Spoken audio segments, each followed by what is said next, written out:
Hello, everyone. My name is Edgar Olivo. We are here at Energize Your Business, a live business podcast where we get to talk to top business experts and share with you some of the stories and professional journeys that they've been on, and really listen to those lessons that they've been able to pick up along the way to hopefully inspire you and to pick up that book, to pick up that podcast, or do some of the steps that some of our professionals that we invite here have experienced. And I'm very, very excited, as always. I'm always very excited to have wonderful guests like Mari Rabago. She is an award-winning journalist. She is an entrepreneur. She is also a writer, and she's a public speaker. You can find her at all kinds of amazing leadership conferences.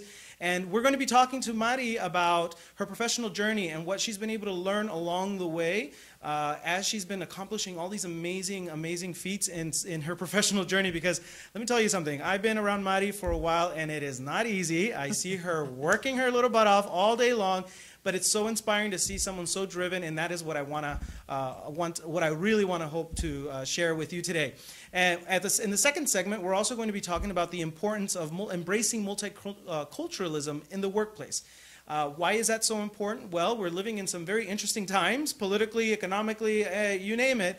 But when it comes to social issues in the workplace, I really would love to talk to Mari about the importance of embracing multiculturalism, especially as she has been developing her brand in the Hispanic community and working with a lot of major players in the marketplace. I know she's got a lot of knowledge to share with you. Hopefully you'll be able to apply this to you. So don't go anywhere. We're going to start our great conversation with Mari. Make sure you share this video. Make sure that you share this video.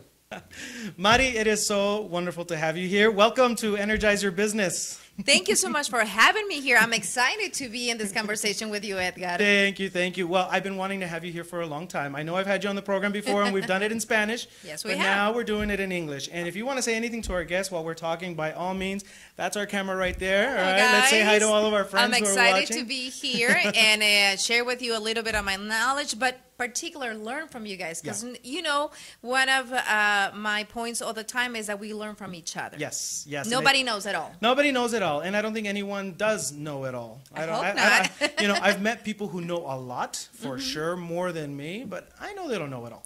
And those people tend to be the best leaders. What do you think about that? Exactly, because humility, yes, humbleness, yes. It's one of the qualities that we're missing in our society.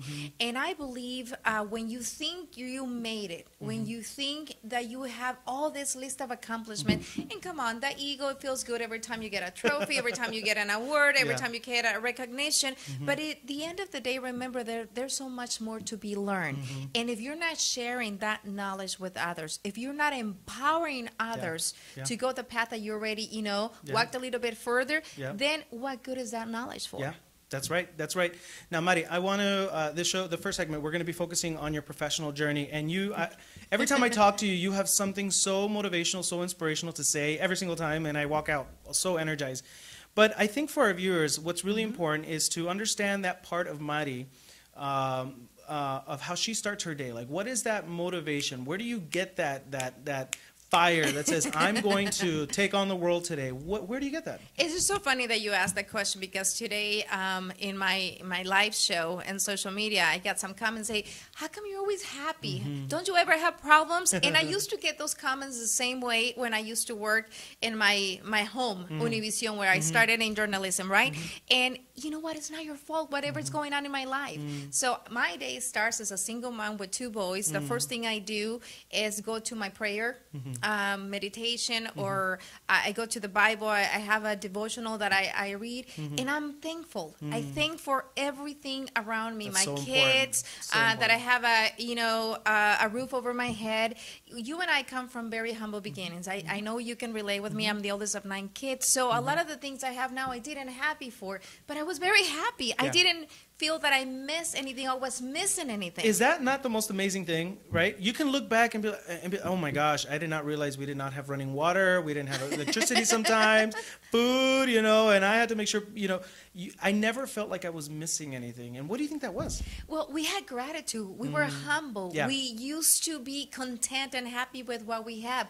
We were not in this rat race trying to accomplish so many things and be better than the neighbor and be better than the other person. We were not competing with anyone. We were ourselves. So keeping myself grounded, and I call myself Pueblerina Soñadora, small town girl with big dreams. And a lot of people, it's funny to say that a lot of people say, stop saying that. People minimize you. They see you as not important when you mention that. Well, that's who I am. I can't take away who I am. So it's very important to keep that. You embrace it. Exactly. You bring that girl in. You're like, Definitely. to get to know me, you got to get to know her. And I don't think I want to lose that person because when I am that Pueblerina Soñadora is when I'm more happy, when I feel myself. And yes, I've been blessed enough to be with presidents, with amazing coverage. But the main thing is that every time I get a comment from somebody and my viewers and say, thank you, because this story that you did, this resource that you gave, that conversation that you gave us in that conference changed my life. And when I talk about your story has power, Edgar, I truly believe in that. All the bad and good that I have experienced in my short or long life, depending on where your age is, I share with people, and I share the experience and the lesson. I don't share the details. Just like many of you guys, I had a lot of hurdles. I have a lot of challenges in my life in many ways as an immigrant woman, single mom, you name it. I have done it, I have gone through. But I also know that we're not alone. My beliefs are very strong, and it doesn't matter what kind of religion you have. If you don't have your beliefs grounded, if you don't keep yourself grounded, there's no way that you can move forward. You cannot know where you're heading if you don't know where you're coming from. You know, when you say this, I've had this kind of struggle with my upbringing and religious side of me. Yes. And I've learned to embrace the spiritual Catholic side. guilt that I was raised with. It's so real. It's so real. But, you know, I find that, you know, more and more and more, especially as our society gets busier and busier, and, you know, and we've got watches now telling us what to do, no what to do, who's talking to us. I don't need a watch telling me that my phone is ringing, right? I don't have one of those. They're cool, but I don't have one of those. I feel like we're being pushed closer and closer to like this energy, right? This higher force, this higher being that if you tap into that, call it God, you call it whatever you want to call it. The universe, whatever you want to call it, whatever the name is. I feel like ultimately what you're getting close to is your voice. You know what? And what do you think about that? It's so important that you mentioned that, and I'm so happy you do, because there's nothing, I'm always surrounded with people. And people might think, oh, Mari's always so busy and happy. But I'm also a very lonely person. And I say it in a good, positive way because I enjoy my quiet times. It's when I hear myself the best. It's when I'm more creative. If I am depressed, if I'm hurting, if I am going through a down time in my life or a difficult situation, what do? I run to the computer. A lot of people, I admire the people that can sing, play an instrument, because I can feel like they can, like, express themselves through that. Well, my only way to do that is writing. I write my stories. I write the stories I see in other people. I create stories, and I put a little bit of me and other people in. And that, to me, sharing that kind of stories, sharing those experiences, life experiences, it's where we have the opportunity to empower others, to see their situation different, because we're great at being victims, whether it's in the corporate world or in the personal world. Oh my God, it's easier to say me, the world is happening to me. Exactly. It's so much easier to do that. And so, writing is a creative expression. Exactly. It is one of the arts that you know, I can't wait until your book comes out, because oh my God, I know that book has been painful. As people know, which is why it's going to be so good. So many great lessons. I pray. If people that know me, they understand that I don't speak out of experience. So this book is part of my life. It's part of a difficult transition in my life that goes from the personal to the corporate world, that goes to the personal to the entrepreneur. And it's how emotional intelligence, most of us are so much lacking in those aspects, especially the ones that we were raised with, the guilt, the Catholic guilt, and you can relate to that in many aspects, and how to overcome those situations. So I can't wait, but I'm waiting long enough to release this book. It's been a painful process, but I know it's coming out of my heart, and I know it will be touching lives. That's the best part of it. I think, you know, you should. And we were talking to other guests too, where, you know, they commit themselves to their work. You know, you have to be the one that sets the standard. We were talking on your show too, right? Make sure that you commit to the value. Make sure you commit to whatever your intent is in the writing, in the story, in the journey, in the work, whatever it is that you're doing, which is, I think, one of the traits that is definitely pulling you always further, because you're the one pulling yourself, right? You're I'm the one very hard on stretching myself, yourself. let me tell you, and I'm learning to be nice to myself. And I know it sounds a little bit... Key word here. Yes. I had to go through that horrible experience. Oh, okay, I'm glad to know I'm not the only one. I am very hard on myself, and I always have coaches. I love the coaching. I want to be a better person. I invest a lot in myself, and you know this is a big part of me in many aspects.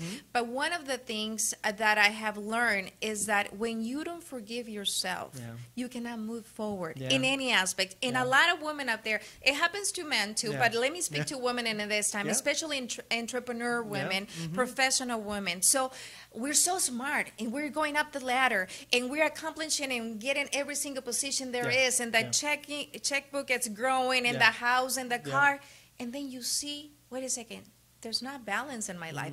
I have all this material stuff, but I'm not happy.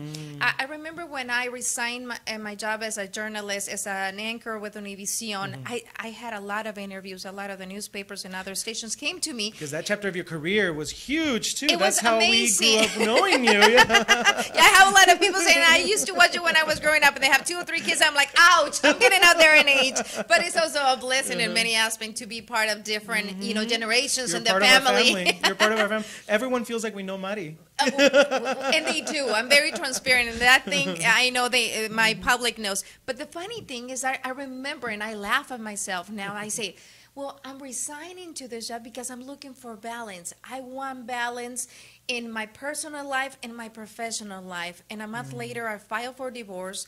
I didn't have the check coming in from corporate, you know, the big juicy check that I was getting for so many years. It was gone. The other check coming into the same account was not coming in.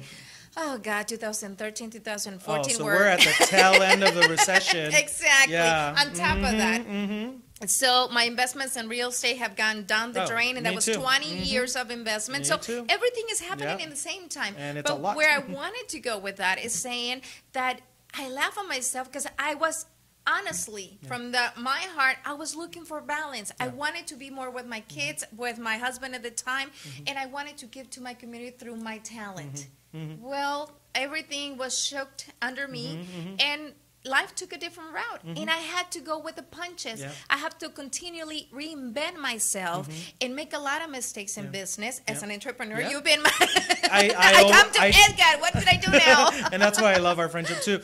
It's a what is it? I tell everybody, it's a graduate course in personal development. Oh, trust me. Start a business. If you really want to know who you are, go start a business. You'll know how far your patience will go, how long you'll go without receiving any money for stretches of time. And you know the funny thing, not only I went through that transformation of realizing that the corporate check was not coming in, the marriage was gone, there was, how am I going to survive and support my kids? But at the same time, I was so devoted to creating this team in my new company that in my ideal mind, we were going to grow together. We were going to become this powerhouse, national, international. That was the intent. Because I was investing in them. I was training, I was giving, I was doing. But not everyone in your team has your same vision. Even though you contagious them, they might go for a little bit. One of the biggest lessons in business that I have learned the very hard way, because I tend to learn things the hard way, I'm stubborn, it's that the business, you are your business. People come and go, they're element of your business, they give what you need during that time, and then they move on. That to me was very painful, because my emotional intelligence as a business person or as a leader needed to still develop. It was not developed. And that was one of the hardest lessons, because I get attached to people, and I invest, and they become part of my family, but they're not. To them, it's just a job. So that's right. It's a livelihood, right? So that's very important, because you know, passionate business owners, passion and business. Passion is already an emotionally charged word. Business is a logically charged word. Yes, you need to use your head, not so much your heart. It has to have a co-relationship with it, but business, you got to use your brain, your head. And how I would say is whatever you decide has to feel good also in your heart. Yes, but you can't use your heart to make your decisions, which is what I was doing. Yeah, yeah. See, that's so much to learn. So much to learn. Well, don't go anywhere. I still have a lot more to talk to Mari Rabago about this, because we are going to be talking about the importance of multiculturalism in the workplace and how it affects business and the bottom line. And of course, emotional intelligence is something that's very important. And you're also an expert in this area. That you have curriculum and programs, which is something that we're going to really dive into. Oh, okay. God, yes. So I'm going to show you just a couple of programs. Don't go anywhere.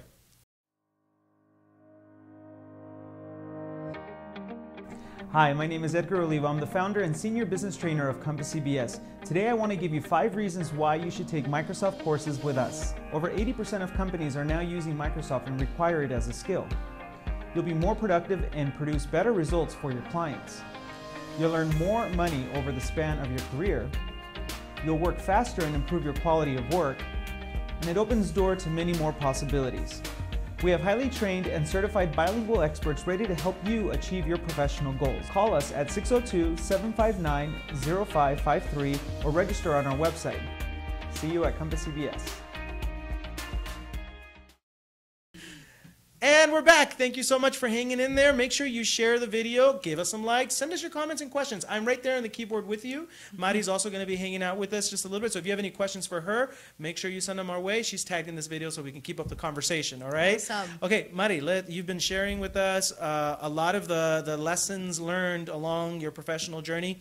There's no need to get into the specifics of your professional journey because you're just a quick Google search away of seeing everything that you've been able to accomplish. But, you know, all of those experiences, I'm sure, have become some kind of fuel, right? It's like I look at, have you ever seen when the spaceships go up into the sky to hit the moon, right? Once they break the atmosphere, they have to let go of certain things to keep going, Oh my right? God, that let go. That let go. There's a song, and I don't know how many, a popular Disney movie, and I don't know how many languages. One of my friends would send me a new video every day. I said, stop. I got it. I've let it go. Trust me. It's gone.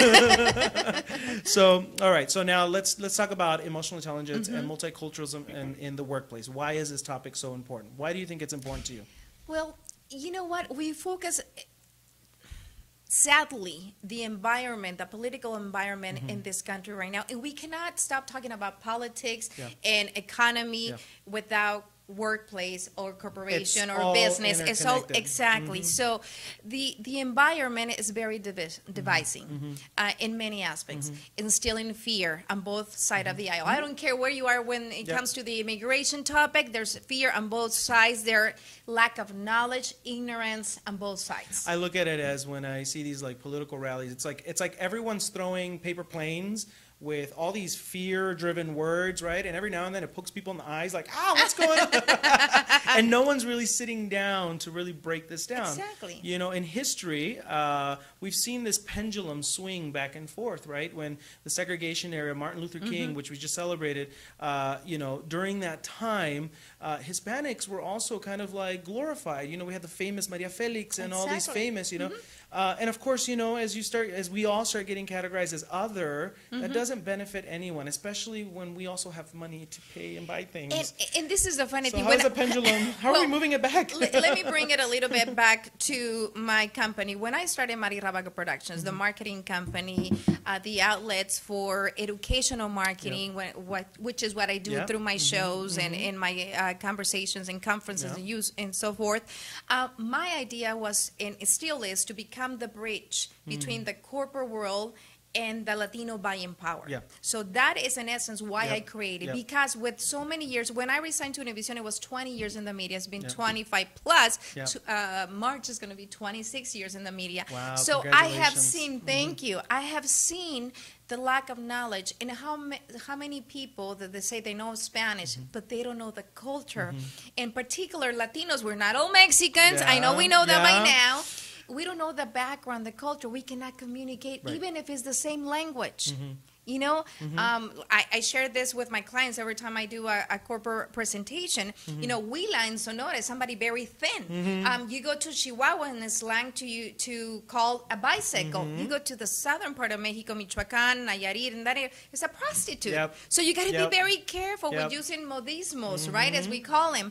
So It's the same thing that happens with the division and when you don't focus in the background of your employees in your corporation. If you don't know how to communicate with them, if you don't know how to sell them the idea of growth within that corporation, and that the they're purpose, embraced. exactly, and we need to stop focusing on what divides us, Edgar, and we need to start focusing on what we have in common. What do we have in common? Whether your skin is white, yellow, black or brown. We all have families. We all want the better schools. We want a good health system. We want to be able to have decent jobs, well paid. We all have hopes. We all have dreams. We all have emotions. We have all these things. I don't care what color we are, what language we speak. We have the same desire. So we start from that part, and we embrace everyone and make them part of what our goal is. I mean, we get to the goal faster.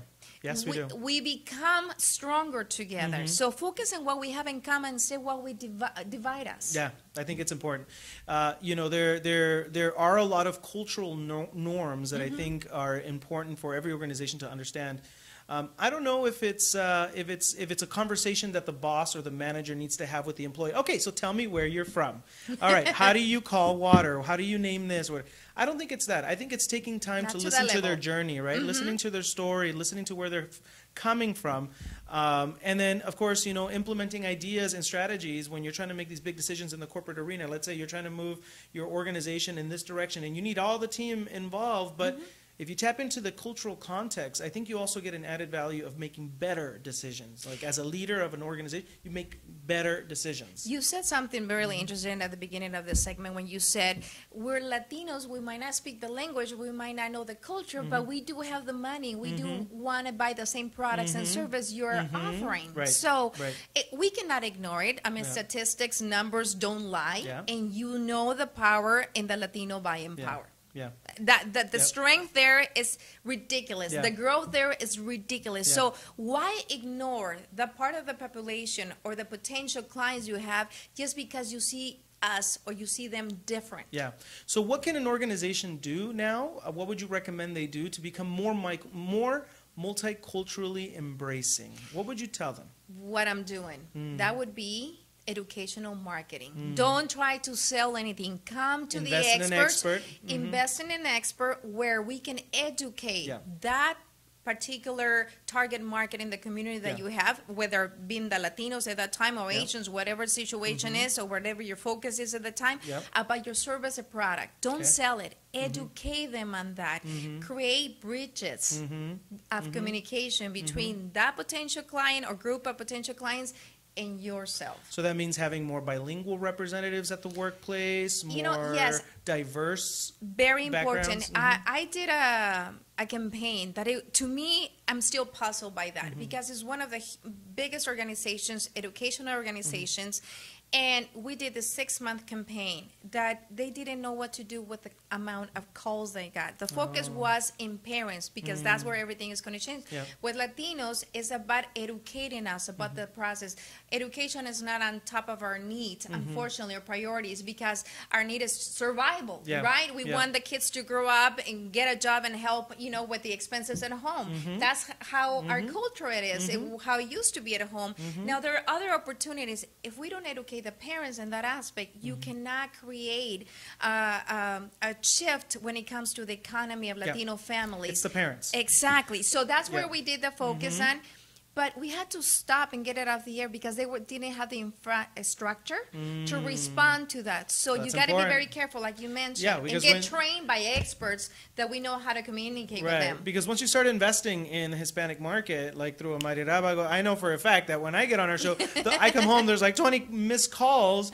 You know, there is a lot of potential to not only grow your business economically, but also to create an impact, right? To enter a market that will embrace you too because you're making the effort. And I think that's important. You get one Latino, you get the whole family through the door. That's right, Treat them right. Give them a good service. You get the whole family. La abuelita, el tío, everybody comes through it. You know, I was talking to another colleague who, they have a wonderful nonprofit, and they were putting together a flyer where they wanted to bring English and Spanish families. And she said she put the flyer together, and it had the English portion of the flyer on the top and the Spanish at the bottom of the flyer.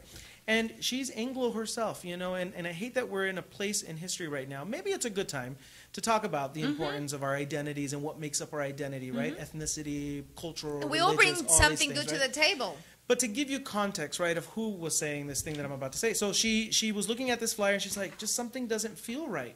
She's like, why do we have to put English on top and Spanish at the bottom? Like, why is this constant, you know, putting this before this, right? So she says, let's flip the flyer and make them side by side. Love that. Little gesture like that. She packed the house. She had success, right? Because she made that tiny little shift. And I think those are the subtle things that businesses can also do, right? That are more conscious and aware. Tiny changes can make the big difference. And there are studies that also show that Hispanic buyers prefer to see their marketing in their native language. In Spanish, exactly. In Spanish. And so if you make the effort around that, you know, Rabago is the perfect place to go for well, this kind of service, you. right? But then also bringing in experts in the workplace to have this conversation. And that's why we do a lot of corporate training in that aspect, right? How to communicate to your clients, how to communicate to your employees is very important, because that's where you're going to really get the strength to really grow. Yep. All right, Mari, how can people get a hold of you? We want to bring you into our companies. We have employees that definitely need to hear from Mari, especially, I would say, who would you say within the departments of an organization really need to get this message? Who would you say? Any leader. Any leader. So the leaders of the organization. The leaders of the organizations, any employees that are in constant communication with the public is very important. End. Exactly.